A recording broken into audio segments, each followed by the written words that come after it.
নমস্কার বন্ধুরা, আজকের করব আমড়ার চাটনি। এই দেখো, আমরা কেটে ধুয়ে পরিষ্কার করে নিয়েছি। গ্যাস ধরিয়ে দিয়েছি, কড়াই গরম হয়ে গেছে। তেলটা দিয়ে দেব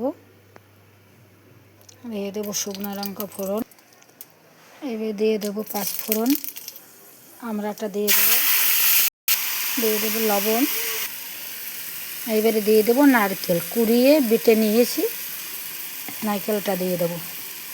এই আমড়ার চাটনিটা খেতে অসাধারণ লাগে। এবার দিয়ে দেবো জল, অল্প জল দেবো। দেখো, খেজুরগুলো কেটে নিয়েছি, একটু খেজুর দিয়ে দেবো, খেতে ভালো হবে।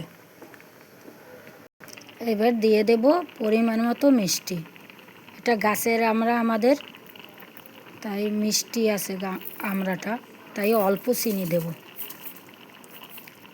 তোমরা চাইলে বেশিও দিতে পারো, আমি অল্প দিয়ে দিলাম কারণ আমড়াটা খুব মিষ্টি। নেড়ে চেড়ে নেব ভালো করে। দেখো কত সুন্দর ফুটছে। এই নারকেল দিয়ে এই চাটনিটা করলে খেতে অসাধারণ হয়।